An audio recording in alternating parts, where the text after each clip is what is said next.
Hi there, my name is Raphael, and I'm a VCE Physics Specialist at Complete VCE Physics Education.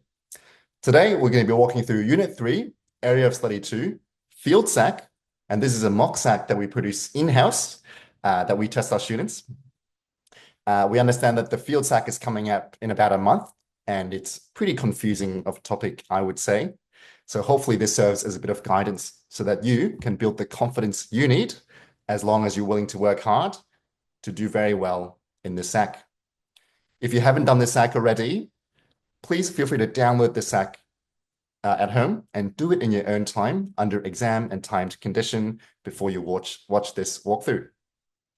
This paper is available to be downloaded both in our YouTube description as well as on our website, so Complete VCE Education under resources and blogs and under resources. So a bit about this paper. This paper is about 100 minutes long, so 90 minutes writing time and 10 minutes of reading time. And there's about 62 marks in total. So it's pretty dense of a paper. And compared to other papers that you can see in school or in other practice papers, this one's probably on the harder end. So try your best to follow along. And without further ado, we'll get started. So question 1. Which of the following statements regarding gravitational field is false? Gravitational fields are not subject to the inverse square law. Well, now, if you've got a planet, let's call it P, the gravitational fields run inward radially. Now, the density of your field lines represent the strength of your field lines. You can see as you're moving away from the planet, the density of these lines, gravitational field lines reduce, and therefore they get weaker as you walk away. This very much follows the inverse square law. So when option A says it's not subject to the inverse square law, that's very much false. Option B says that gravitational fields are always attractive. That's true, right? Gravity always pulls masses together. They don't repel. Option C, gravitational fields decrease in strength the further you move from the source. That is in alignment with our inverse square law. So that's very much true. And every mass has a gravitational field. Very true, right? Every single mass you see has a gravitational field because every mass acts to suck other masses towards them. So the option is A, and that's the correct answer for question 1. Question 2, a satellite orbits the Earth at an altitude of A meters. The altitude of the satellite increases to 2A meters. Which of the following statements about the satellite is correct? So you've got a satellite orbiting around the Earth. Let's call this satellite S, okay? And it increases from an altitude of A, okay, to 2A. Let's go through the options. Part A, the satellite's gravitational potential energy decreases. That's not true, okay, because the further out you move from a big object like the Earth, the more gravitational potential you're gaining, because when you drop it, it accelerates and it releases that potential energy in the form of kinetic energy. So A is wrong. B, the period of orbit of the satellite increases. Now, for this one, we need to look at Kepler's third law. So r cubed on t squared equals gm on 4 pi squared. Now, we know that the whole of the right-hand side, this is a constant. The right-hand side is constant. And so what happens is when you increase the radius, right, when the radius goes up, it makes sense that the denominator, right, the period squared also increases. So A seems about correct to me. Option C, the kinetic energy of the satellite increases. That is not true. The formula for orbital velocity, V orbital, is equal to root gm on r. When you increase the radius, therefore, of your satellite, you're decreasing the orbital velocity and therefore decreasing kinetic energy. So C is wrong. And the period of the satellite decreases. Again, that is not correct, okay? Because according to Kepler's third law, when you increase the radius, you increase the period. So D is wrong, and the correct answer is B. Question 3, an astronaut is at a location where the gravitational field strength due to Venus is 3 newtons per kilogram. If she moves closer, so that she is now half the distance from the center of Venus she originally was, what is the value of the gravitational field strength she now experiences? So this is a classic application of the inverse square law, Okay, so if you are starting from far away and you're moving closer to half the distance, so you've got a half, you apply the inverse square law by first, well, inversing, right? The inverse square law is always very intuitive. You inverse half, so you make a 2, and then you square. Okay, so it's inverse square law. So you square the 2, you get 4. And so we'd have 4 times the strength when you're half distance away from the center of Venus. So 4 times 3, you get 12. And C is in fact the correct answer. Question 4, which of the following is a similarity between gravitational fields and electric fields? Let's go through each of the options. Both fields are only repulsive. That's certainly not true. Gravitational field, in fact, is only attractive. So A is wrong.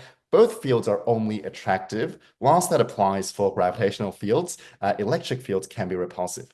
Think of a positive charge and another positive charge. These are fields that repel. So B is wrong. Now, option C, both fields are subject to the inverse square law. That sounds about right to me. Okay, for point charges, point masses, option C seems correct. So let's put a tick here. And part D, both fields are only uniform. That's, again, very wrong, okay? With point masses and point charges, your field lines enter, this would go outwards for a positive charge, would go out in a radial direction. This is not a uniform field because at different points in this field, the density of your field lines are different. And when your density of field lines are different, you've got a different strength, which is the opposite of a uniform field, which states that the field strength is the same everywhere in the field. So uniform fields have the same field strength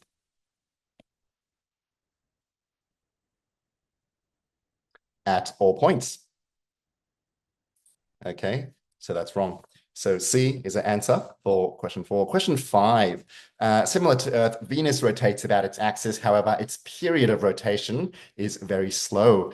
It turns once in 243 Earth days. If a geostationary satellite were to be launched on Venus, determine its period of orbit.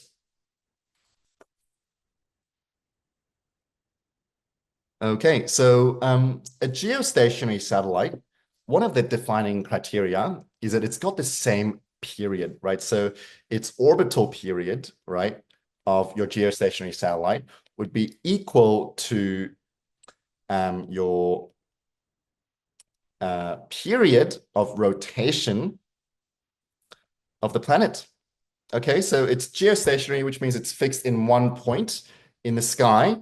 That only works if the time it takes for the satellite to orbit one circle is the same as it takes the time for the planet to rotate once. So all we need to do here is, I believe, you convert 243 Earth days to hours, and that should be our period. So I'm going to put that in our calculator. So 243 times 24, which gives us 5,800. And that would be D. So D is our answer for question 5, and that's correct. Question 6. As shown below, 2 asteroids orbit the Earth from different altitudes. Asteroid A has an orbital period of 30 hours and orbits with an orbital radius of 2.9 times 10 to the 7. Asteroid B has an orbital period of 40 hours. Determine asteroid B's orbital radius. For this one, we call upon the Kepler's third law, ratios formula, whereby we have the following formula. The radius cubed of A is equal to the period of A squared. This fraction is equal to the radius of object B cubed divided by the period of object B squared. Okay, the reason why this identity can be used is because in Kepler's third law, we know that r cubed on t squared equals gm on 4 pi squared. And we know that the whole of the right-hand side is a constant. So if you've got 2 satellites, no matter their size or mass, they're orbiting around the same central planet or star, we can utilize the Kepler's third law ratios formula here. So let us sub in all the values for the ratios formula and see what we get. So asteroid A has a period of 30 hours. So let's put in 30. Usually we put in the SI unit, which is seconds here. But since both of the periods are given to us in 40 hours, these units cancel out. So that's not an issue at all. And then the period of A, it tells us, is 2.9 times 10 to the 7. So we'll put that in our equation as well. Don't forget the squared. And that's equal to radius of B, which is what we're trying to find. So RB cubed divided by TB. Oops, my apologies there. I think I did this the wrong way around on the left-hand side. Okay, so just on the left-hand side, we'll switch the two. So it should be radius on period, not the other way around. So radius of A was 2.9 times 10 to the 7. And the period of A was 30 hours. So we simplify this and we find RB, and we should get RB to be equal to 3.5 times 10 to the 7. We'll plug that in your calculators. Should get this number, okay? And that happens to be option D. So 6, for question 6, D is the correct answer. For question 7, an experiment was performed in which the magnetic force on a current-carrying wire placed perpendicular to an external magnetic field was measured as the current in the conductor was increased. The length of the wire, magnetic field strength, and the number of turns of wire are known. From the magnetic force current diagram, the gradient was calculated. Which of the following expressions correctly represents the gradient? Well, let's sketch out the graph that we're talking about here, and we can start from there. So what we're given is a magnetic force, so FB, current graph, right? An FB current graph. So let's say our graph looks something like this. It's very important in questions like this to identify the formula that we're using, right? So the equation which is relevant here is the formula. Magnetic force is equal to NILB, and this is the formula for the magnetic force that acts on a current-carrying wire that's perpendicular to a magnetic field. So FB equals NILB. And what we do now is we try to break down this formula and match it to your classical, just a straight line equation formula, which is y equals mx plus b. In this case, there's no constant, so let's call it y equals mx. And you want to identify what the y value is and what the x value is. So we know from the graph that the y-axis is FB, so we know that y is FB. So it's this thing here. And we know that our x is our x-axis, which is our current. So what we can do is we can rewrite, our formula to make it FB equals NLB, okay, and multiplied by I. So when we write this formula in this way, we now have written our formula in the form of y equals mx, okay, where x is your current and y is your magnetic force. And the gradient that we calculate would be the coefficient of x, in this case, the coefficient of I, and the coefficient of I happens to be NLB. So the correct answer here among all the 4 options, C is the only one that has a gradient of NLB. So that is what the gradient represents. Okay, let's move on to question 8. 2 small charges, x and y, carry charges of plus 2q and negative q respectively. They are placed 16 centimeters apart. X experiences a force of 8 times 10 to the negative 5 newtons due to charge on y. What is the magnitude of force y experiences due to the charge on x? Now, this one, you might be tempted to do calculations, but in fact, it is an application of Newton's third law. Okay, and Newton's third law states that every action has an equal and opposite reaction. Okay, so who is the initiator here? The initiator is y, right? So y initiated this force. Well, that's just a story I tell you, because in reality, it's simultaneous. But let's follow on this story for a second. So y is initiating a force on x, so that x experiences this force of 8.0 times 10 to the negative 5 towards the right, right? These are attractive forces, right? Fe. And due to Newton's third law, we know that this action has an equal and opposite reaction.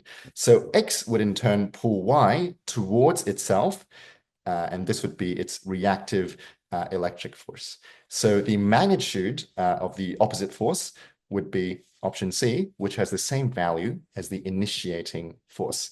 And option C is the correct answer for question 8.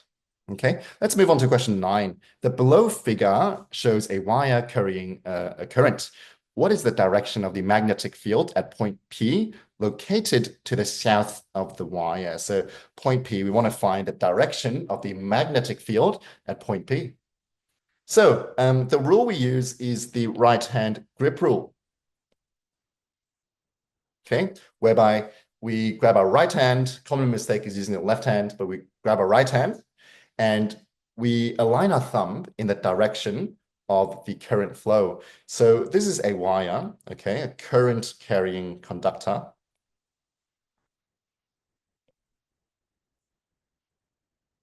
And it has a current going through it. The direction of that current or traditional current going through it is into the page, okay, into the page. How do we know this? Well, we know that if you have an X, your field is going into the page. If you have a dot, it represents a line going out of the page. Okay, the reason why that's the case, you can imagine an arrow, okay?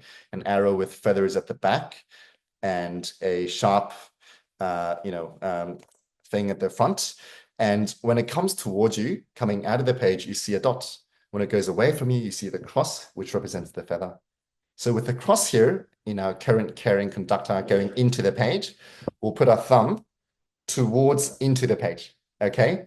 And our fingers, our 4 fingers represent the direction, right, where the magnetic field curls, right? So thumb going into the page, your fingers would curl in a clockwise direction when looking forward. So I'll draw that into the diagram. So we have a clockwise magnetic field, something like this. And you can see each subsequent circle gets bigger because the intensity of this magnetic field decreases substantially further out you go from the current carrying wire. And you can see at point P, the most fitting magnetic field direction, therefore, would be leftwards, which is west. Okay, so the correct answer for question 9 is B, west. Let's move on to question 10. A proton traveling at a constant speed enters a uniform electric field at right angles to the field. While the proton is in the field, it accelerates in a direction, which is, so let's go through each 4 of these options. In the same direction as the motion of the proton. Okay, so let's kind of draw this out so that we've got a better idea. So you've got a proton traveling at a constant speed. Okay, let's draw this out, a positive charge. Let's say it's going to the right, and it's entering a uniform electric field. So this is an electric field that's at right angles to the field. Okay, so let's call this the E field. Okay, when the positive charge is inside this field, it would experience a force in the direction that the electric field is pointing in. In this case, it would experience a force going downwards. That's your force. The reason that is because the electric field line represents the direction that a positive test charge would experience a force in. So I'm going to write this down. An electric field line represents the direction that a positive test charge would experience a force in. Okay, so you can imagine if you've got a small positive test charge, you dump it into the field, the direction of force, of electric force that this positive test charge would experience is going to be where the electric field direction is pointing towards. In this case, it's pointing downwards, so you'd experience a force that is going down. So let's go through the options. Option A, it says that it's going to be in the same direction, the force, as the motion of the proton. That's obviously not true. It's at right angles. That's wrong. Part B, in the opposite direction of the electric field. That'll be true if it's a negative charge, okay, but that's a positive charge, a proton we're dealing with here. It'll be in the opposite direction as the motion. Nope. And it'll be in the same direction as the electric field. So D is the obvious correct answer here. Okay, question 11. A voltage of 6 volts is applied to two parallel plates that are 65 centimeters apart.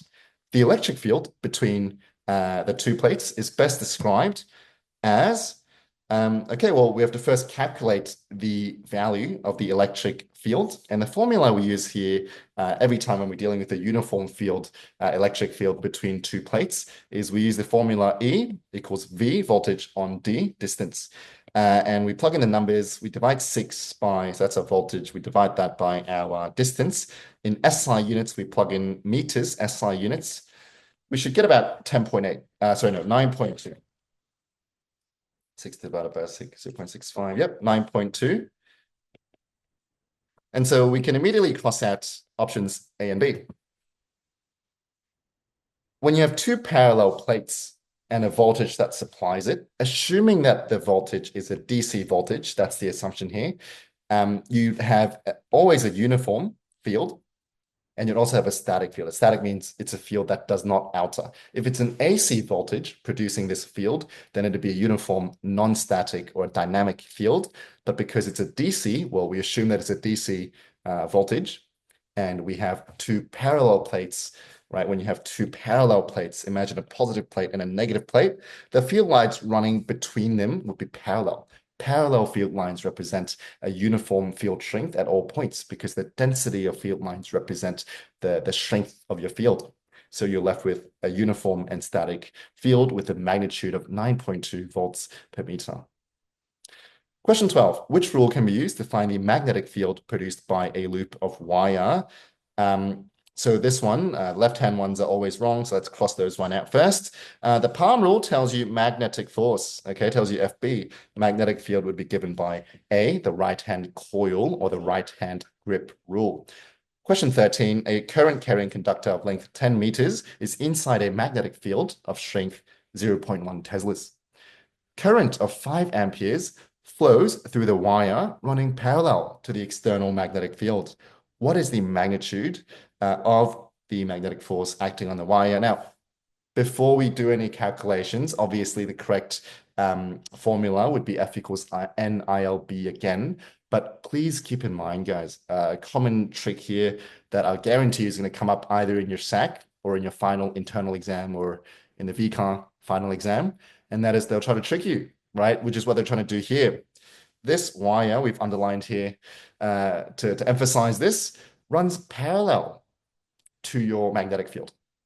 So imagine if you've got a current going in this direction, if you've got magnetic fields that run parallel to it, the net magnetic force would be 0. Because in order for a moving charge or current carrying conductor to experience a force, it needs to have at least a perpendicular component to the magnetic field. It has to have at least some sort of a perpendicular component. It doesn't have to be exactly at right angles, but it must have a perpendicular component to your magnetic field. And that's not the case here, so A is a correct answer. Let's move on to section B. Short answers. Identify which of the following statements apply to G, E, and M fields. They're composed of only monopoles. That's just gravity. Gravity only pulls. That's one type of a pole. Gravity ever only pulls. It involves both attractive and repulsive forces. In this case, electric forces both attract and repel. Okay, and magnetic forces attract and repel as well. You can think of magnets. They can either attract or repel. Charges can also attract or repel. Okay, you've got two positive charges, right? Positive and positive, they attract. Okay, and if you've got a positive and a negative, they repel. Okay, near the surface of a planet, this field is approximately uniform. So this one applies to the gravitational field. The gravitational field is very much non-uniform, but when you zoom in enough, right, you can imagine the Earth is like this, and the field lines go inwards. This is a non-uniform field because the further out you go from the Earth, the field lines reduce in density and therefore reduce in strength. However, when you zoom all the way in, such that the Earth is almost flat, right? This is the Earth. Your field lines start to look more like parallel lines, and therefore this would be almost a uniform field. Are they composed of only dipoles? So the only one that is only dipoles is magnetic field. A bar magnet that has a north on one side, a south on the other side is a dipole. You might think that we can make two poles or monopoles by cutting this magnet in half in the middle. Well, that's not the case at all. You cut a magnet in half, it's going to make another north and south and another north and south. So magnetism always only exists as dipoles because this very smallest elements of magnetism, we call that magnetic moments, in itself are inherently dipoles. Next one, inverse square law is applicable to this field or fields. Inverse square law applies to gravity, as we've discussed, as well as electric fields. The field pattern that governs magnetism is different and more complicated, and it's not covered in the VCE physics syllabus. All right, the last one can be produced from the acceleration of charged particles. Magnetic force can be produced by the acceleration of charged particles. When you have a charged particle moving or accelerating in a magnetic field, you produce a magnetic force. That's the correct answer. I wouldn't take a mark off if you put electric fields as well, because technically you can produce a magnetic field from moving charges. Okay, so in the right-hand grip rule, when you have a moving current in a current carrying conductor, you produce a magnetic field. So I guess the acceleration of charges inside a current carrying conductor, okay, can in fact produce a magnetic field and an electric field as well. But magnetic field is the better answer. Okay, let's move on to question 2. The electric field strength 2 meters away from an unknown charge is 10 newtons per coulomb. Calculate the electric field strength. That's 4 meters away from this point charge. This is, again, an example of the inverse square law. So if you're initially 2 meters away, and then you go to 4 meters away, you're doubling your distance. When you move away from something, the intensity decreases. You can imagine a light bulb. If you step away from the light bulb, it gets darker. Okay. And so we just use the inverse square law again. It's the exact same thing. So we first inverse. We inverse a 2 to make it a half, and then we square. So we square a half, we get a quarter. So what we'll do here now is we'll multiply a quarter by the original value, where the original strength is 10 newtons per coulomb. So you do 10 multiplied by a quarter, we get 2.5 newtons per coulomb. And that is our answer, 2.5. Let's move on to our next question. Question 3. Electrons traveling towards a negative plate in an electric field. The distance between the fields is 20 centimeters. Is this electric field uniform or non-uniform? This is a uniform electric field because the lines are parallel. Is this electron gaining or losing potential energy? Well, a negative charge, in itself would want to repel from the left-hand side from these negative charges here and attract to the positive charges on the right-hand side. So if left to its own device, this negative charge is going to want to move to the right. Okay, and when it moves to the right, it would be gaining kinetic energy. So when this thing moves to the right, it'd be gaining kinetic energy because it'd be moving faster. And if it gains kinetic energy, it loses potential energy. Okay, so that's going to the right. However, this particle is going to the left. Okay, so when it goes to the left, we have the opposite effect, which means its potential energy gains, because when it reaches all the way to the left-hand side, and first of all, it doesn't want to go to the left-hand side, okay, because it doesn't want to approach a negative plate. Like charges repel, a negative and a negative charge repels. But when you force it to go to the left, you're storing up its potential energy. Why is that? You can imagine pulling a rubber band. When you pull a rubber band, it doesn't want to stretch, but when you pull hard enough, you're storing a lot of potential energy in the rubber band so that when you let go, it transforms into mechanical energy, similar to the way that this electron, when pulled all the way to the left, is going to have a lot of potential energy stored up so that when you release it, kinetic energy would come out when it accelerates towards the right-hand side. So this one gains electric potential energy, or EPE, right? So it gains EPE. Part C, given that the electron starts from rest at the positive plate and reaches the negative plate with a speed of 15,000 meters per second, calculate the potential difference between the two plates. Now, how do we do this one? We need to go and revise our work formulas. There are 5 formulas for work in the VCE physics syllabus that we have to know. And so we want to pick the correct work formulas and do substitutions and equations so that we can find the formula that we're going to use. We know that any charge in a electric field, we can calculate its work by multiplying the charge we're dealing with by the voltage. Voltage is kind of like potential, right? You multiply the charge by the amount of potential that this charge has. Okay, we know this. We also know that work is equal to change in kinetic energy. Okay, so we can equate these two equations, okay, W equals QV and W equals delta KE, and make one equation. So our one equation is QV equals half mv squared. We'll sub in our charges. So the charge of an electron is 1.6 times 10 to the negative 19 multiplied by voltage. That's equal to half times the mass of an electron is 9.11. It's in the formula sheet, multiplied by 10 to the power of negative 31 and multiplied by your velocity squared. Your final velocity squared would be 15,000 squared. Okay, and you simplify all of that, you get voltage is equal to 6.41 times 10 to the negative 4. And that's your answer. Essentially, you calculate the amount of potential energy your electron has from QV. And then from QV, all of the potential gets released into kinetic, right? So you calculate the kinetic energy it has, and then from the kinetic energy, you find the final velocity. And this is the equation we use to calculate voltage. Let's move on. We'll do question 4. A particle of charge 1.5 times 10 to the power of negative 17 C and mass 5 times 10 to the negative 30 C, kilograms, is placed in a 4 millimeter by 4 millimeter uniform magnetic field. So it travels a quarter of a circular arc, and the radius and the magnetic field is given. Calculate the speed of the charge. For this one, we use the classic R equals mv on QB. This one should be very straightforward. We'll sub in our answers.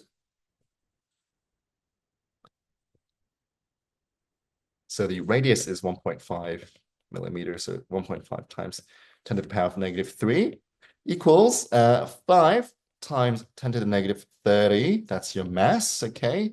Multiplied by your velocity, which is what we're trying to find, and divided by charge, which is given to us as 1.5 times 10 to the power of negative 17, multiplied by the B field, which is given to us as 0.01. Okay, we simplify all of that and we'll get an expression for V. Okay, and the final velocity should be 4.5 times 10 to the 7. Okay, part B. At this speed, the particle cannot travel in a full circular path as it escapes the magnetic field after traveling a quarter circular arc. The speed of the particle is changed so that the particle does not escape the field. Assuming that the particle starts 1.5 millimeters from the edge of the magnetic field, calculate the maximum speed of the particle such that it does not escape the magnetic field. Let's look at our radius of a charged particle in centripetal motion formula. R equals mv on QB. What that means is that you can see there is a proportional relationship between R and V, such that when R, you can see R increases here, the velocity increases. Or should I say, when the velocity increases, the radius increases. So the faster you go as a particle in a perpendicularly magnetic field, the faster you go, the bigger the circle you make. So what is the largest speed? Right, the question's asking, what is the largest speed or fastest speed you can travel such that the radius of your circle still fits within the magnetic field so that it doesn't leave. So you can see at the moment here, this guy travels a quarter of a circle and goes away. The maximum speed you can travel would give us a shape something like this, whereby the bottom of the circle does not leave the bottom of the magnetic field. So what do? We use the exact same equation again. So bear with me. Let's write this equation out fresh, and we'll do some calculations. So R equals mv on QB. And the radius of this new circle that we've drawn is this, right? So it's just the half of that total distance. So we know that this distance here, which is the diameter of the circle, was given to us before, which is 1.5 millimeters. That was the old circle's radius, is now the new circle's diameter. So the new radius, we'll do a sidebar here. Radius new is going to be equal to 1.5 millimeters divided by 2, which is 0.75 millimeters. Okay, so the radius would be 0.75 times 10 to the power of negative 3 equals, and we'll pull the exact same numbers from before, 5 times 10 to the negative 30 for mass. Your velocity is what we're trying to find, and Q and B. Charge was 1.5 times 10 to the negative 17. And finally, the magnetic field strength is 0.01. Okay, and once we simplify this, we should get a value for V to be equal to 2.3 times 10 to the power of 7. And that's your final answer. Question C. Give 2 reasons as to why the particle undergoes uniform circular motion in this magnetic field. Now, this one you have to be very peculiar and particular about, okay? Every time you get asked why something moves in a circular motion, you have to address 2 key points. And I'll tell you what these key points are. The first key point is that the centripetal force is always perpendicular to the velocity or the motion of the object. You have to say that the centripetal force is perpendicular to the motion of the object. And the second thing you must say is that this force is constant. Okay. What does a not constant centripetal force gives us, guys? It gives us a wobbly circle or an oval or something. To get a perfect circle, you need 2 things. You need the centripetal force to always be perpendicular to its velocity. So let me draw it out. Okay, so if this object's velocity is going straight up, its centripetal force must always be perpendicular. So you've got a right angle there to the velocity so that it moves in a circle. Okay, and FC needs to be constant as well. So let's write down our answer for this question. The magnetic field is perpendicular to the velocity. So the magnetic force is always perpendicular to the velocity.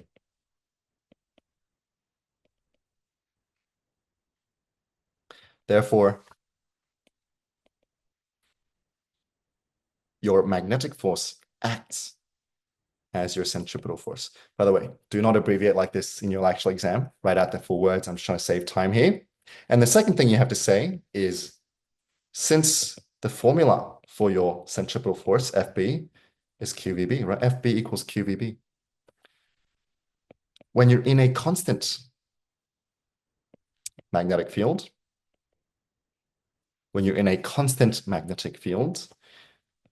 your FB, which is your FC, right? Your centripetal force, which is provided by your magnetic force, would be constant.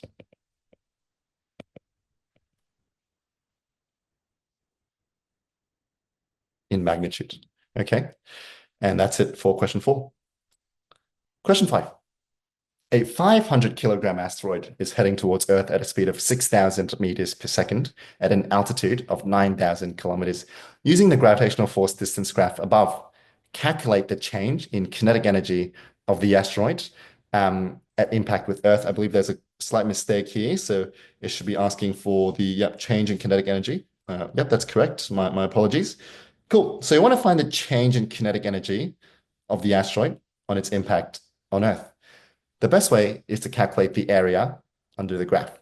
So this graph, as you can see here, is a gravitational force. It's a force distance graph. Force distance graph. When you're dealing with a force distance graph, the area under this force distance graph tells you a very good story. Imagine you're trying to find the area of this box here. To find the area of a square, we multiply the height. In this case, it's the force by the base. In this case, it's d. When you multiply F by d, we come to our another equation for work, which is W equals FD, right? So when you multiply base times height in a force distance graph, we get work. And what is work? Work is in fact a change of kinetic energy, which is what the question's asking for here. So what we do is we calculate the area under the graph, and you go and you count squares. Okay, and I'll tell you in advance that the number of squares is roughly 10. So 10 squares. And now you find the area, or sorry, the value of 1 square. So 1 square has a height here, you can see, of 1,000 newtons. Okay, so let's check the units. So 1,000 newtons is your height. And the width of your square, this is given in, you can see here, 10 to the 6 meters. So the width of 1 square is 3, right? 3 times 10 to the 6 meters. So you can write down here 1 square is equal to 1,000 times 3 times 10 to the 6. So you can put all that together. 10 squares multiplied by 3 times 10 to the 6 times 1,000 gives us delta KE to be equal to 3 times 10 to the 10. 10 times, yep, that's correct. 3 times 10 to the 10, okay? Joules. And that's our answer. Part B, using your answer from part A, calculate the speed of impact of the asteroid. So, okay, how do we do this? So, common mistake, guys, is to convert your joules directly to velocity and then adding to your initial velocity of 6,000 meters per second. So don't forget this, guys, right? So your satellite is already traveling at 6,000 meters per second at the start. And so when you're calculating its impact velocity, you have to take into account its initial kinetic energy as well. Again, a common mistake is converting your 30 billion joules worth of energy that you've calculated into velocity and then adding this velocity to the initial 6,000 meters per second. That doesn't work. Okay, that doesn't work because velocity and kinetic energy is not linearly related.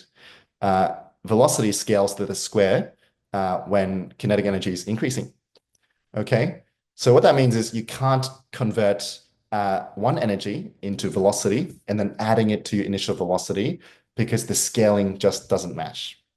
What you have to do instead is you have to use the principle of energy conservation to find your final speed. So let's get started. So what we do is we say that energy total, okay, energy initial total is equal to energy final total. Okay, you can put sigma on both sides. The sum of all the energy at the start is equal to the sum of all the energy at the very end. And we can quote law of conservation of energy. Okay. Okay, once we have this, we can ask ourselves, what are the energies at the start and what are the energies at the end? Well, the energy at the start is just your kinetic energy initial, okay? And the energy total at the very end is just your final kinetic energy, right? So your initial total energy is equivalent to your kinetic energy plus the energy that you would gain, right? Your delta KE that comes from your gravitational potential energy. So I'll say that again. Your initial total energy is your initial kinetic energy plus the kinetic energy change that you will gain from your gravitational potential energy, okay? So that's going to be equal to your final kinetic energy. So with this, we can go and do the calculations. So let's flip this around and let's make KE final our subject and we can get started. So half mu squared, that's the initial velocity, plus 3 times 10 to the 10, okay? That's equal to half times the mass, which is 500, okay? So the mass is 500 from the question, multiplied by u, which is the initial velocity. Initial velocity, like we mentioned before, was 6,000. So 6,000 squared plus 3 times 10 to the 10. So that gets us a final kinetic energy in joules of 3.9 times 10 to the 10 joules. Okay. And so we can say this is going to be equal, this 3.9 times 10 to the 10 joules is going to be equal to the expression of half m. Now, v squared, v represents final velocity, u represents initial velocity. So your 3.9 times 10 to the 10 is going to be equal to half m v squared. So we'll do the simplification again. All right, so that's going to be equal to half times 500 times v squared. And then once we simplify everything and square root both sides to get your v, your velocity final should be equal to 1.25 times 10 to the 4 meters per second.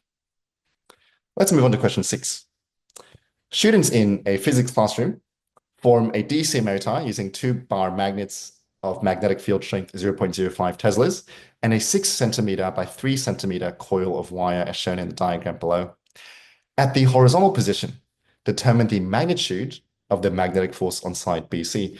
Now, side BC is this one, okay? This side BC is, in fact, in parallel to your magnetic field lines going north to south. So as we've discussed already, when there's no perpendicular component between your current carrying conductor and your magnetic field, your magnetic force is 0. Part B. The students decide to fit the ends of the motor with 2 slip rings. They notice that the coil rotates from the horizontal position to the vertical position, and it oscillates around the vertical axis for some time before getting stuck in the vertical position. Explain why this has occurred and how the students can correct this error to ensure proper rotation of the motor. Now, when you have slip rings do not reverse the direction of your current every half turn, which is what a split ring commutator does. And the reason why split ring commutator needs to do that is because by doing so, you actually flip the forces at just the right time at the vertical position so that every half turn, your torque is maintained so that you continue to rotate in the same direction. Okay, so how do we answer this? We can start off by saying that slip rings do not, okay, reverse the direction of current.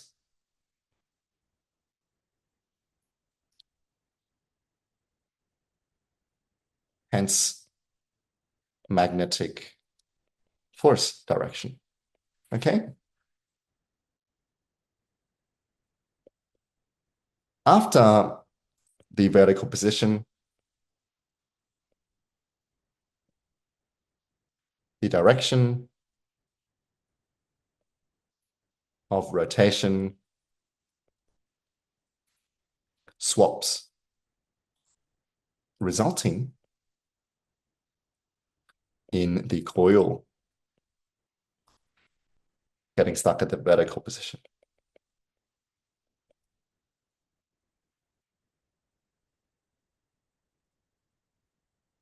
Now, there's a bit more nuance to this, which is it doesn't get stuck right away. Even though the force doesn't flip after the vertical position, there's still some momentum. Okay, so it oscillates, right? So it first oscillates, okay, and then eventually the frictional costs, friction wears out the momentum, right? And you have the coil being stuck at the vertical position. So you can mention that if you'd like. You can mention the fact that the friction acts as kind of an energy waster, so that you lose all your momentum and you get stuck in the vertical position. But I think something like this is fine as well. And you can always add the alternative, which is that a split ring commutator prevents all this by um, uh, ensuring the torque of coil in the same direction. Okay, cool. That's part B. Part C. The magnetic force on side CD is determined to be 0.004 newtons. Calculate the current flowing through the coil. For this one, we use our standard formula for magnetic force on a coil or a wire, which is FB equals NILB. Okay. Now, N represents the number of loops in the wire. This wire has one loop, I believe. Yep, so it's only one loop. So the N, or the number of turns of coil, would be 1. The current is, in fact, what we're trying to calculate. So we'll just put that as I. The L, which is the length of your wire, this is side CD. This side has a length of 6 centimeters. Yeah, so 6 centimeters here. So we can write it down in meters, which is 0.06 meters. And our B field has a value of 0.05 Teslas. So that's 0.05. So the force that we generate was 0.004 newtons. So we can put that in as well.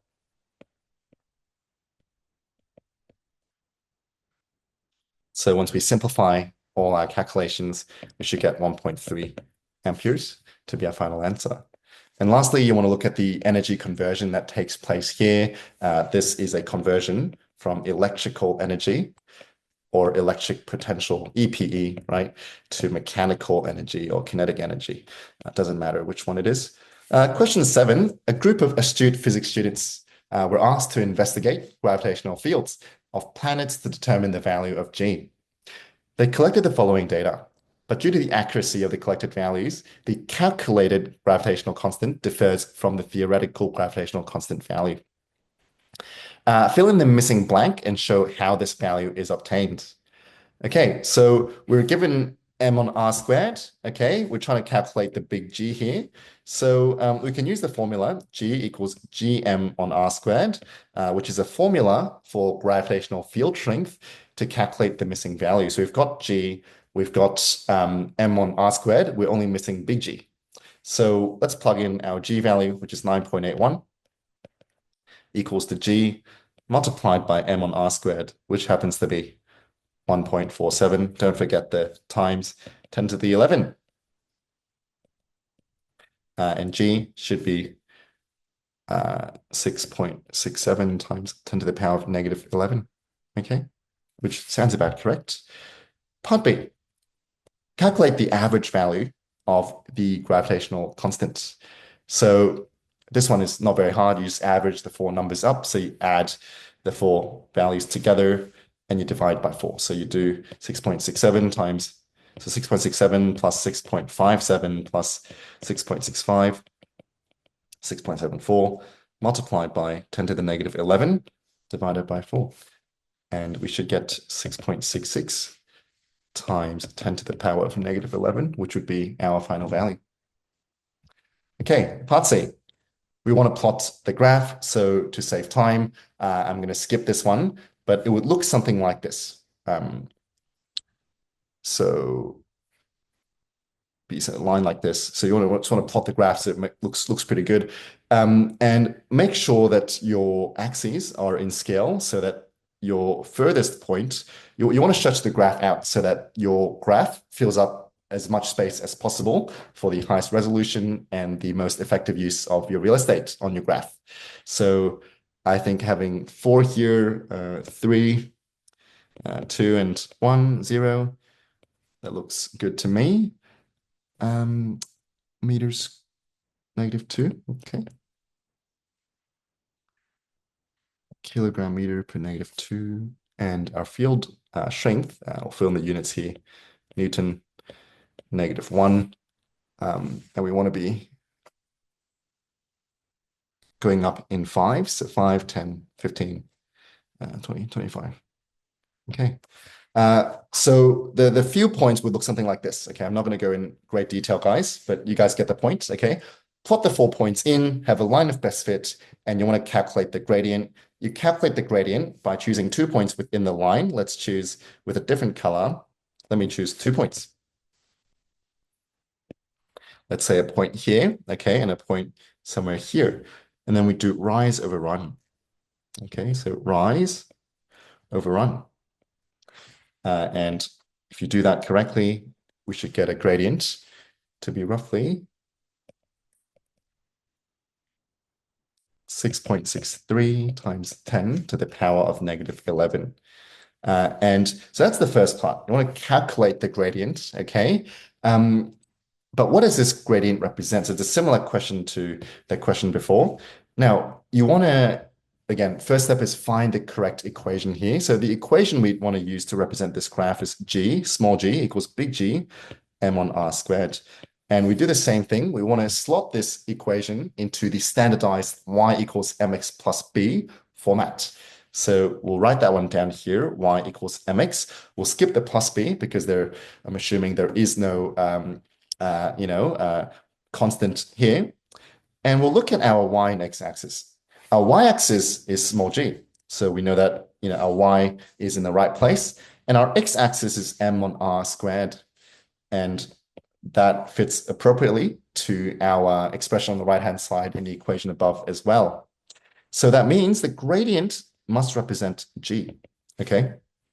So then you can explain that the gradient represents g. You can also do it algebraically, okay? By saying that the gradient, essentially what you're doing is you're doing rise over run, okay? So the rise is your y-axis, okay? Your y over x. What is your y-axis? Your y-axis is small g, right? And your x-axis is m on r squared.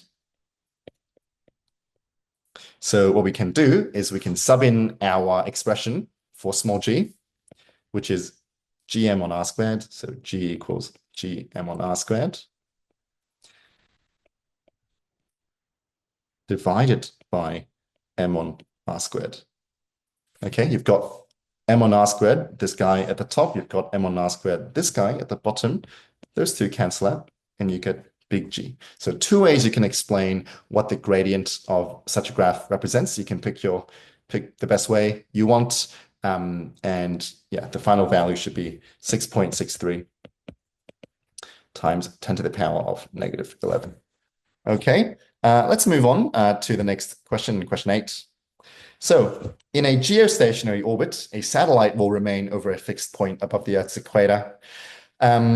Okay, so the question is, explain why a satellite must be above the equator for it to be a geostationary orbit. Well, if you want a satellite to be in geostationary orbit, it needs to be in the same point in the sky. Okay, so if it's any way deviated from being above the equator, then instead of being fixed in the same point in the sky, it would be orbiting in a figure eight kind of movement, which is not what we want. Okay, so we can express that in words to answer this short answer. We say that the gravitational force, I'm just going to say Fg, right? The gravitational force Fg acts as your centripetal force, okay, and must be pointed towards the center of the Earth.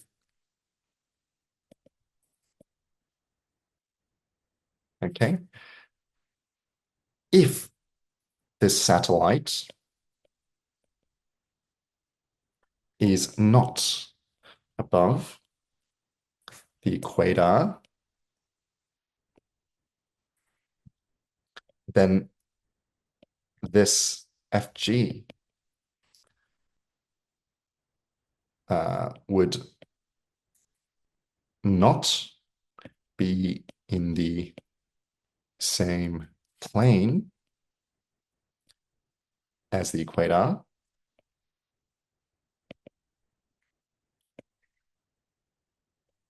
causing it to have a figure eight, right? Figure eight trajectory when viewed from the Earth.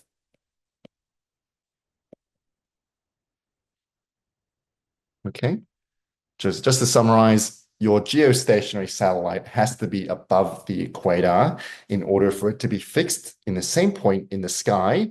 If you don't do that, then what happens is the force, gravitational force is going to be outside of the plane of the equator, which means you won't have that fixation effect. Okay. Part B, calculate the orbital altitude of geostationary satellites. Okay, so this one, you've got multiple ways of doing it.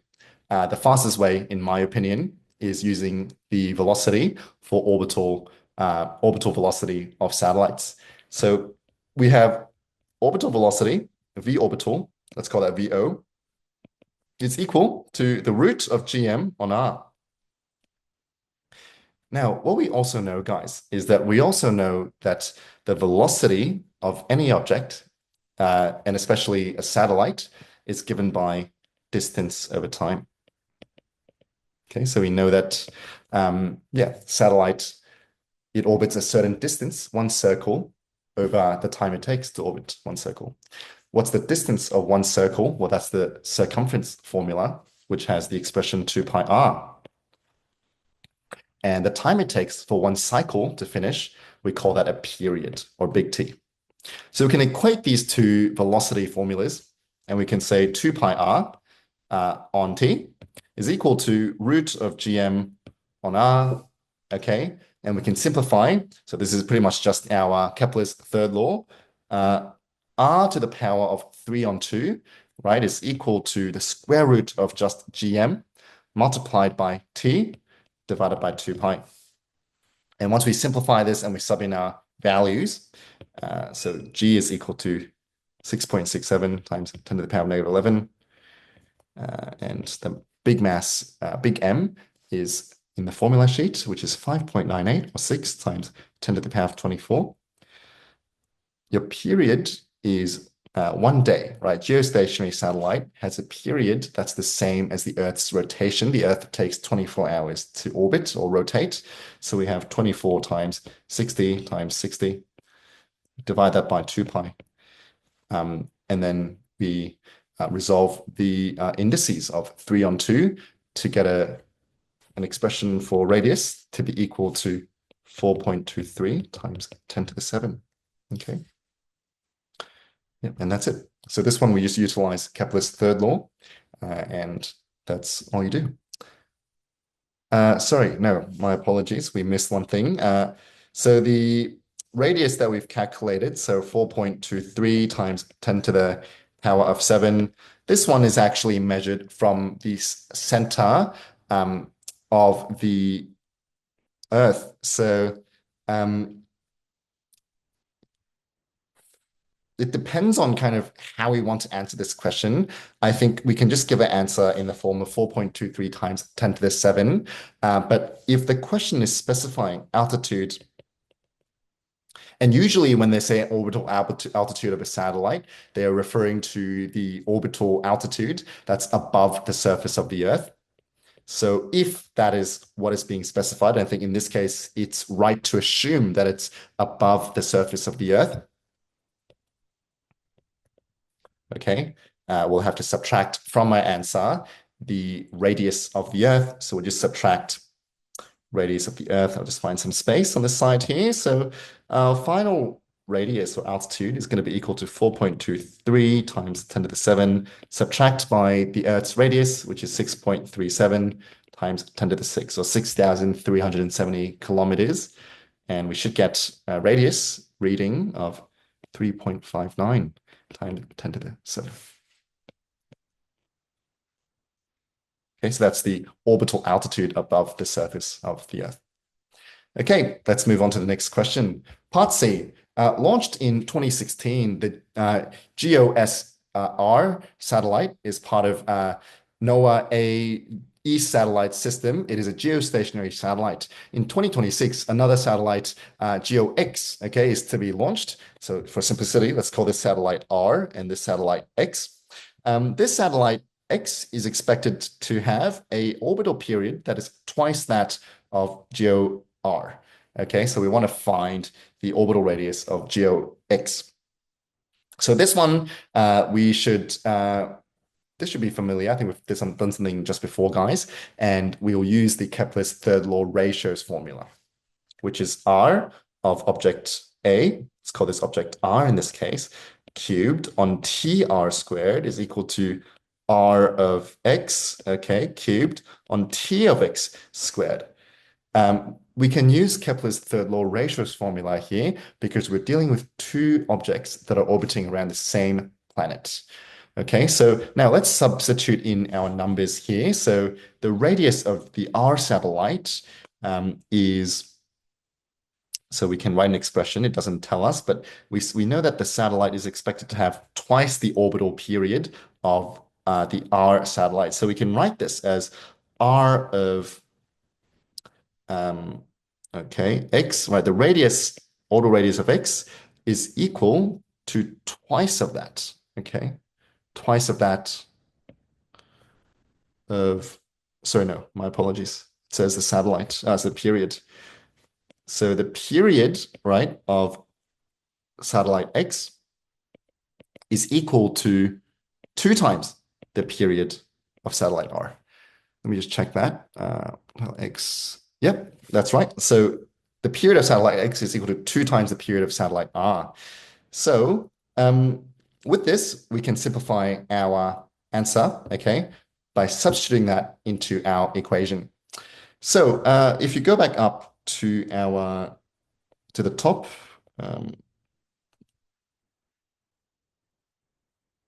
okay.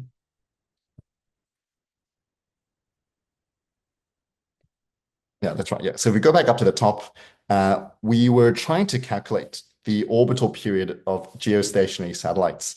So what that means is we know what the orbital, altitude, sorry, of a geostationary satellite on Earth.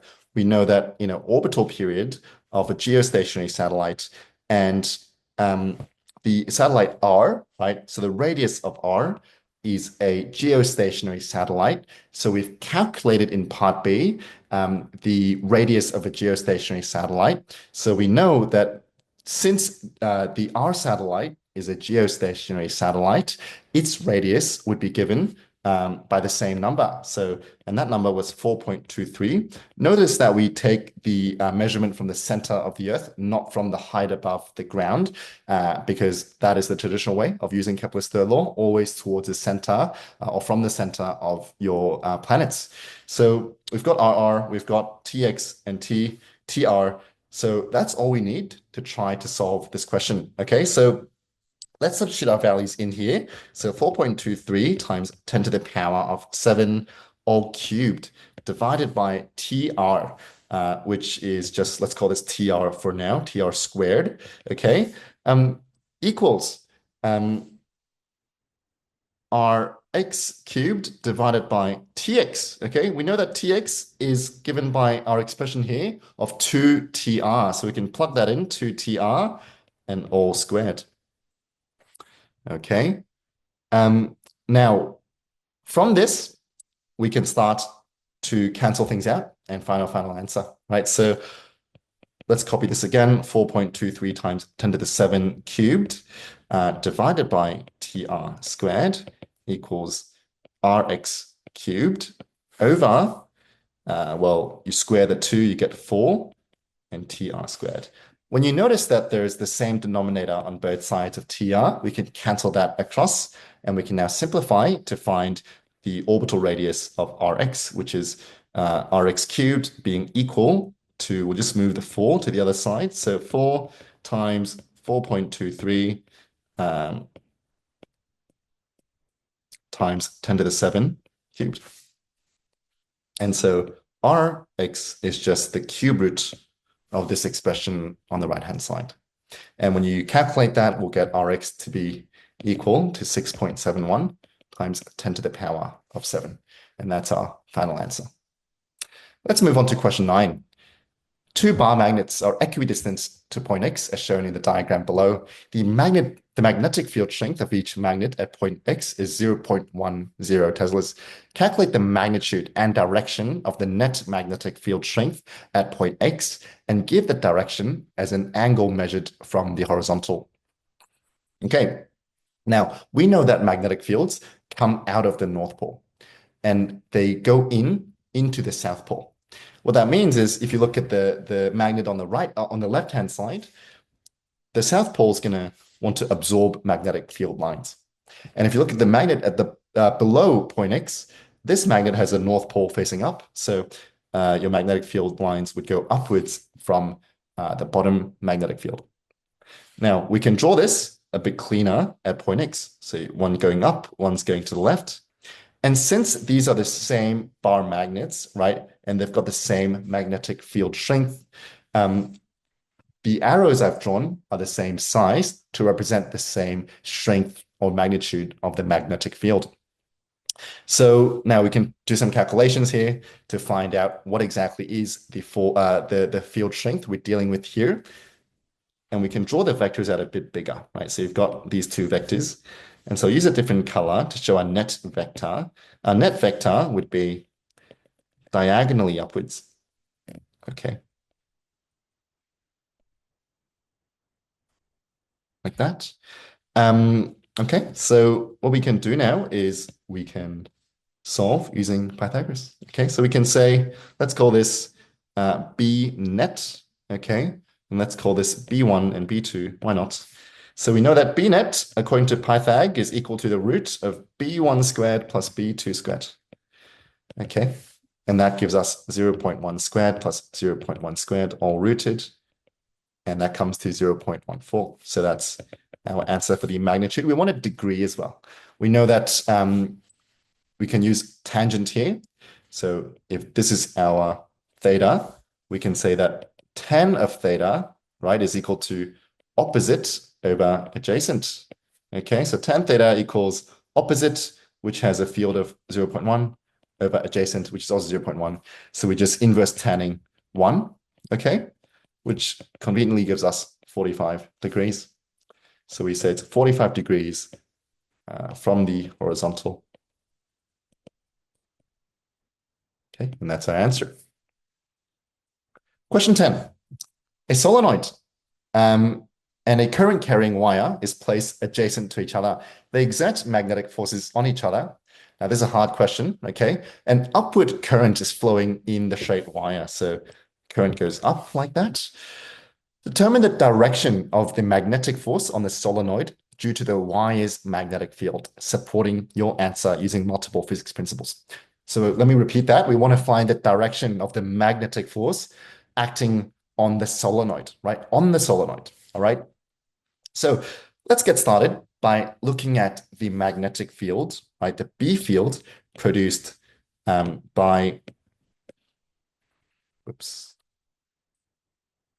looking at the B field produced by our solenoid. So for this one, we use the right-hand coil rule, right? So the right-hand coil rule, where your fingers wrap around the direction of current flow in the solenoid, and your thumb represents the North Pole in your solenoid. Okay, so I'll write this down. The right-hand coil rule, this is like an extension of the right-hand grip rule, states that your right-hand fingers coil in the direction, okay, coil in the direction of current flow in the coils. and your thumb represents the North Pole. Okay, so in this case, you have the coil coiling towards you, going downwards, back again, coiling towards you, going downwards. So you wrap your right fingers towards you in a circle, and your thumb should point to your right, which means that your magnetic field has a North Pole on the right-hand side and a South Pole on the left-hand side, which means the magnetic field lines, use a different color to show that in blue, goes to the right. And then you have ovals that come out like this, that come out like that, and bigger ovals, and so on, so forth. The point is, from this derivation, okay, we can say, using the right-hand grip rule, the B field, okay, B field near point A is to the right. Okay, and then you can say, now, using the right-hand palm rule, okay, using the right-hand palm rule, we have right palms like this. Your fingers point in the direction of the magnetic field, right? Your magnetic field at point A, as we've talked about already, is going to the right. So your fingers go to the right, your thumb goes upwards, and your palm would be facing or pushing towards into the page. So we can say, again, from the right-hand palm rule this time,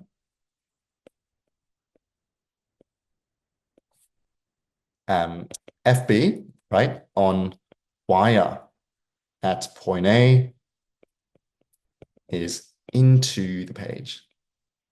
Okay, into the page. Okay.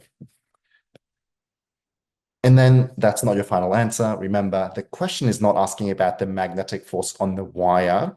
It's asking about the magnetic force on the solenoid due to the wire. Okay, so to finally solve this one, we have to say, therefore, according to Newton's third law, okay, Newton's third law, every action has an equal and opposite reaction. Therefore, the wire must exert a magnetic force, FB, on the solenoid out of the page. Okay, so again, do not abbreviate like I'm doing here. I'm just trying to save time in the actual SAC, write in full sentences and enunciate every single word, please. Let's move on to question 11. So we're almost done now. 2 more questions to go. So question 11, you've got 3 charges, +2, Q, +Q, and +3Q, and they're placed on a horizontal straight line. The net electric force on charge +Q, that's the middle one, is 0. So the net charge is 0. Or the electric force net is 0. So E net, okay, on charge +Q is 0. Out of the 2 distances, X and Y, which is smaller, and explain why? Well, let's look at the electric force or electric field that's produced by 3Q, okay, by the +3Q charge. And I'll use a red color to show this one. A positive charge produces electric field lines outwards from it, right? So it pushes field lines outwards like that. So the electric field coming from the +3Q charge, its effect on the middle +Q charge is leftwards, okay? And we can draw the electric field effect of the +2Q charge on the right-hand side as well. Use a blue color to show this one. Again, it's a positive charge, so the field lines would be going outwards radially.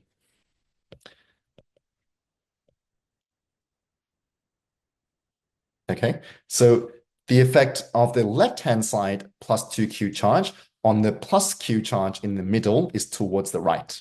Okay, so if you were to draw out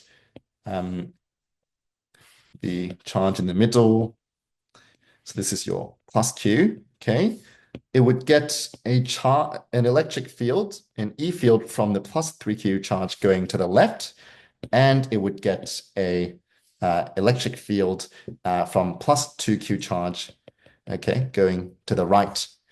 Now, because the net charge is 0, it means that the electric field strength from both of these charges on both sides must cancel out, right? So the red electric field and the blue electric field must equate and be the same.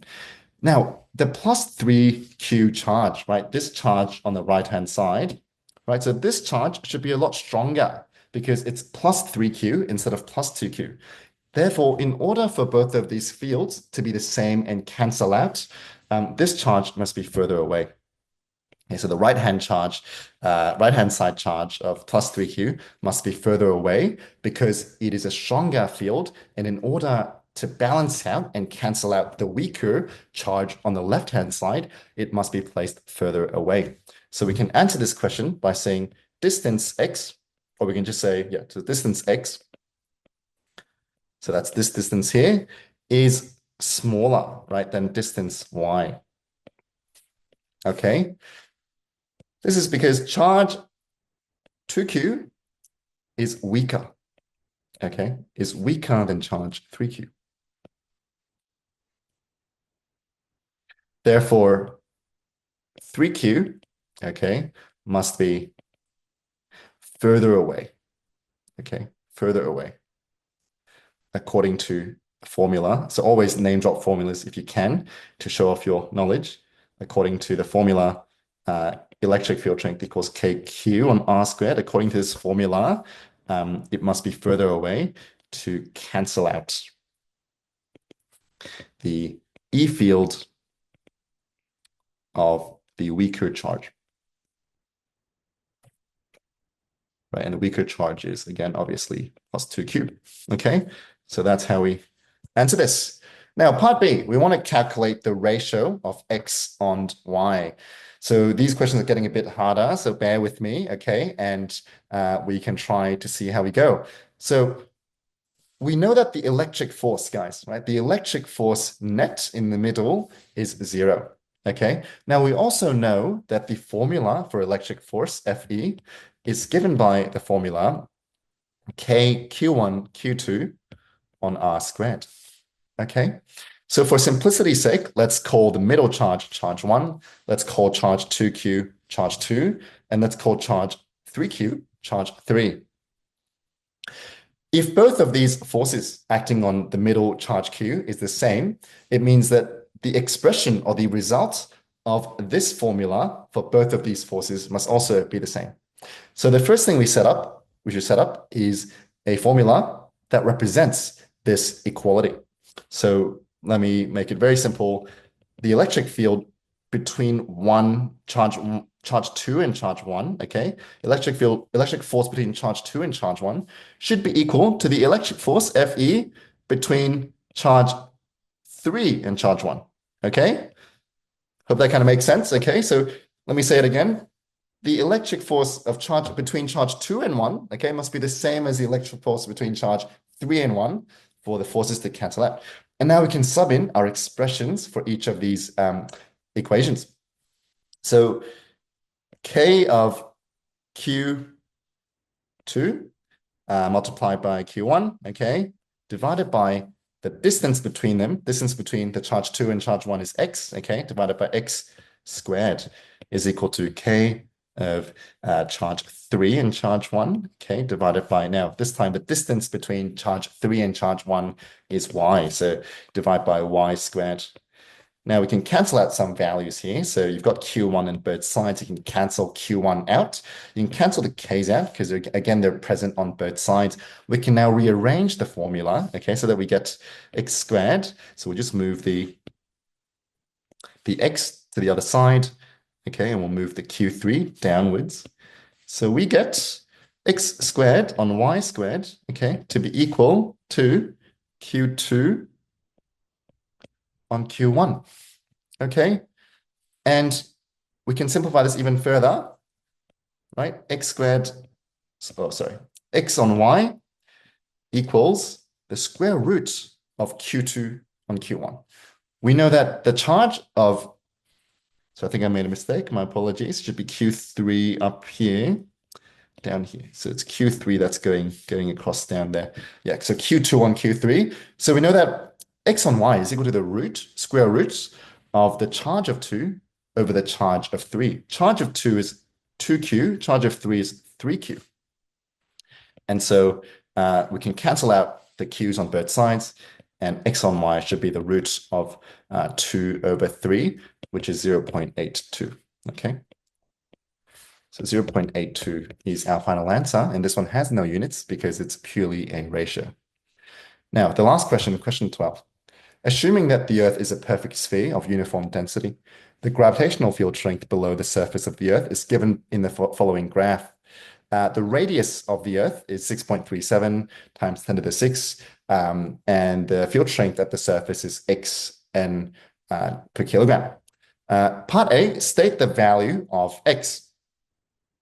Okay, so at x, okay, the radius, right, the distance is 6.37 times 10 to the 6. We know that as a sign of convenience, we define small g as being equal to 9.81. And in the new syllabus for physics from 2024 onwards, we have to be using 3 sig figs for gravitational field strength. So please use 9.81 from now moving onwards. We know that g is 9.81 at distances that's near the surface of the Earth. Okay, so x is the gravitational field strength at the surface of the Earth, because that is the radius of the Earth, RE, okay? So the gravitational field strength is simply just 9.81, and that's our answer. Part B, the gravitational field strength below the surface of the Earth decreases instead of increases, and is suggested by the formula G equals gm on r squared. Explain why, mentioning specific physics principles in your answer, why that's the case. So essentially, you want to show that below the surface of the Earth, right, the gravitational field strength actually decreases instead of increases. Now, what do they mean by that? If you've got the Earth, right, so that's the Earth, the closer you are to the surface of the Earth, right, let's say you're somewhere here, let's say you're a person and you're here, maybe when you're very far out, the G might be 5 instead of 9.8, right? At the surface, it's 9.8 because you're getting closer to the surface.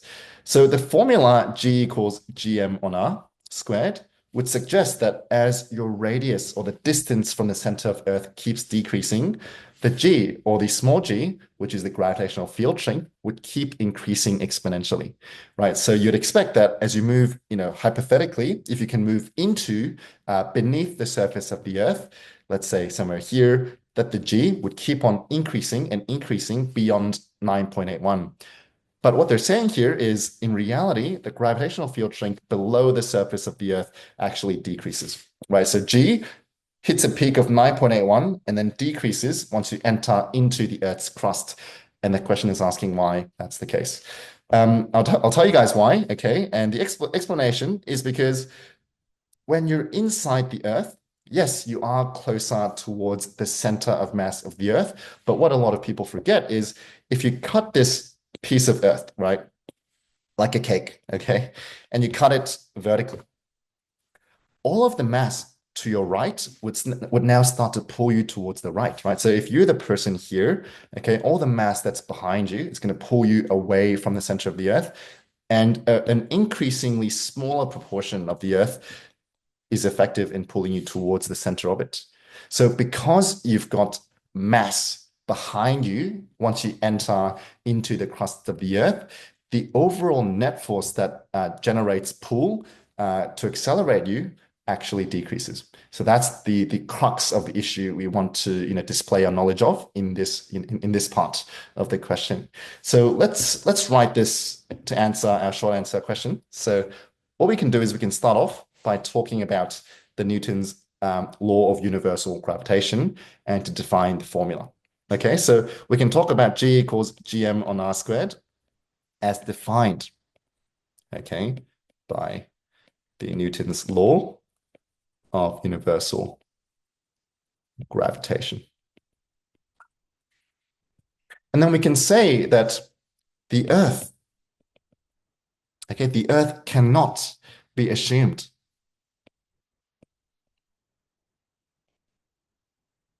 so the Earth cannot be assumed to be, okay, a point mass. So what does that mean? That means if the Earth doesn't have any volume, it's just a very small mass, right? That's the Earth. then yes, it doesn't matter at what radius you are from that point, your gravity field is still going to increase, but that's not the case with Earth. The Earth is not a point mass. Okay, therefore you can say,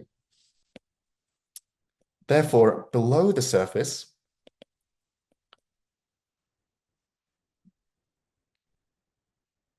different parts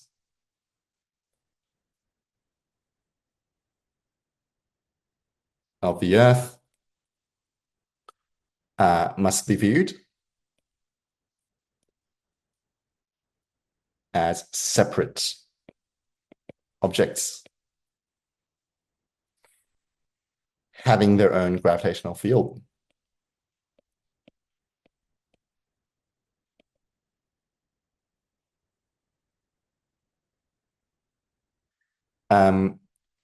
These competing fields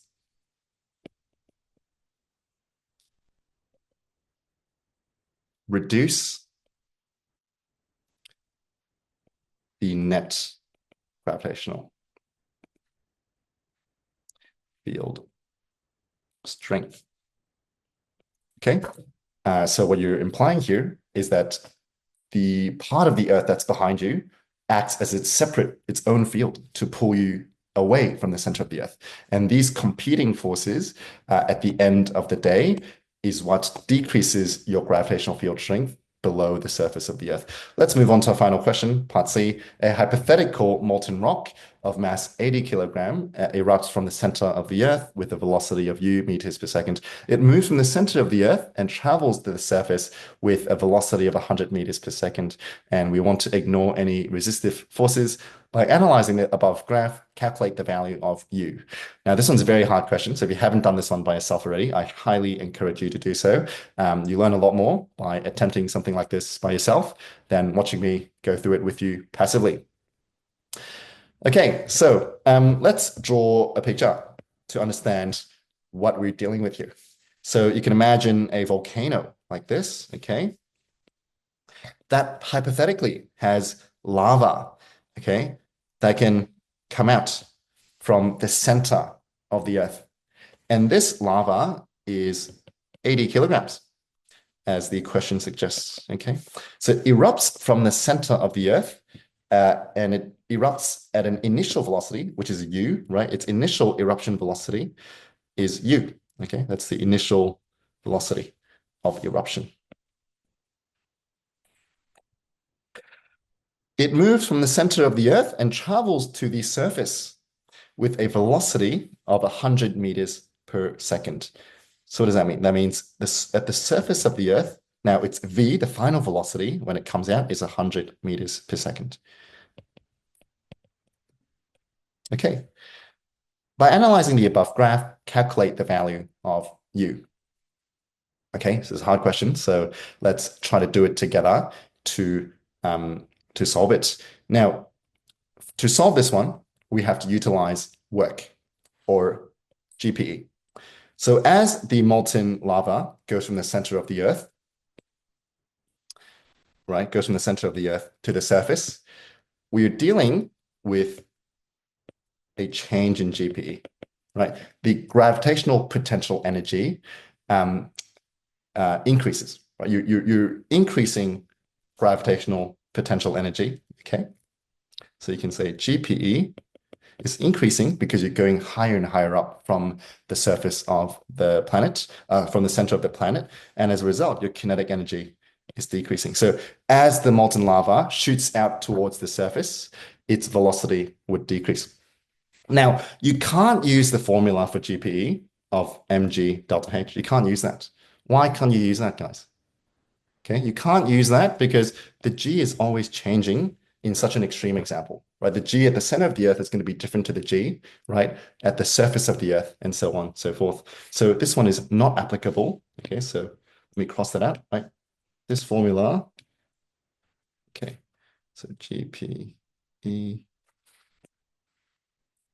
okay, equals mgh. This one is not applicable because g is changing.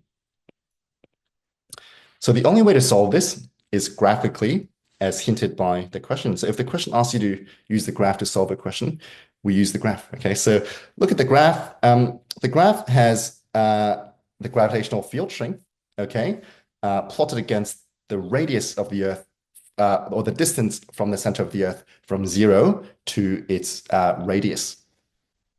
So the way we would want to find the change in GPE, which is what we're trying to find before, we can use the fact that work done equals change in GPE, and we can find the work done underneath a gravitational field distance graph by finding the area, okay, and multiplying by mass. So unlike the last graph we did of force distance, we can't just find the area and get the energy or the GPE directly.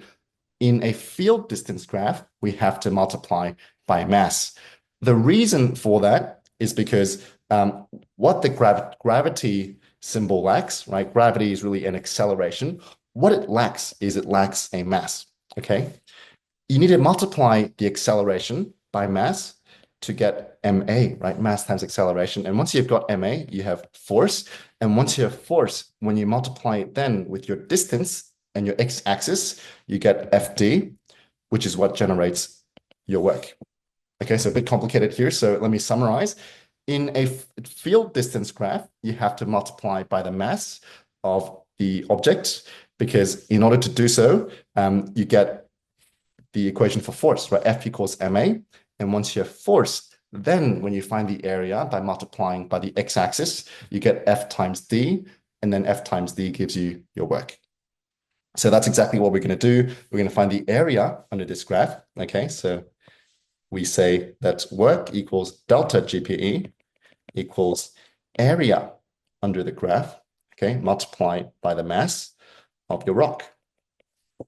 The area under the graph is given by x multiplied by 6.37 times 10 to the 6.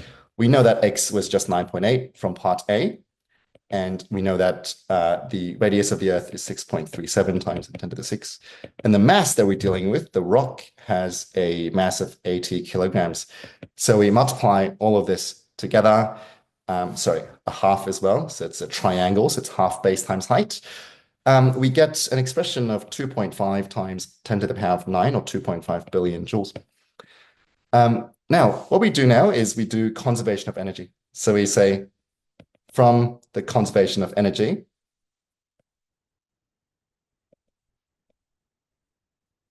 okay, total energy initial, okay, is equal to total energy final. What is the energy initially? Well, initially you have kinetic energy initial, and you have your GPE initial. Well, what's your GPE initial? Well, when you're at the center of the Earth, your GPE initial is 0. Okay, so that's just a 0.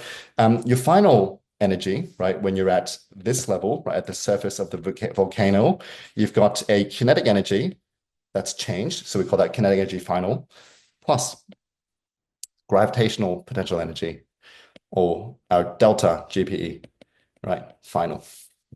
So that's our equation that we're going to use. KE initial is given by the formula half m times u, that's your initial velocity, squared. That's equal to your final kinetic energy, which is given by half m, now v squared, plus your change in GPE, which we've calculated above here to be 2.5 times 10 to the 9. Okay, so now we can sub in our values. Half of 80 kilograms multiplied by your initial velocity squared equal to half times 80 kilograms multiplied by your final velocity.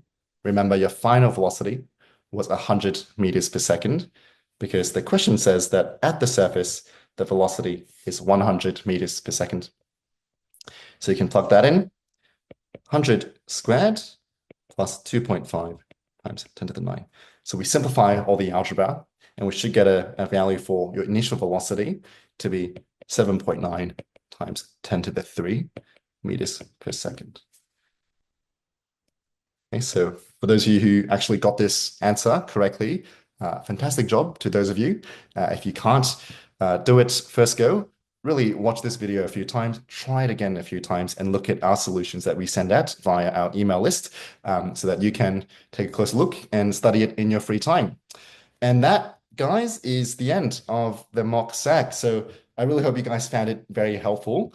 If stuff like this is useful to you, you find this very helpful for your SAC preparation, go and subscribe to our email list marketing on our website. So just go to completevceeducation.com, and we have on our front page, on our homepage, a box at the bottom, if you scroll all the way down, for you to enter your email and subscribe, so that in the future, when we have further videos like this, when we have new blogs, new explainer concept videos, as well as notifications for our revision webinars or our discounts for our programs, you'd be the first one to know. So that's it, guys. I really hope that you enjoyed this, and I wish you guys all the best for your SAC coming up in a few weeks. And if you've got any questions, feel free to email us or comment below anytime, and I'll see you guys soon. Take care. Bye.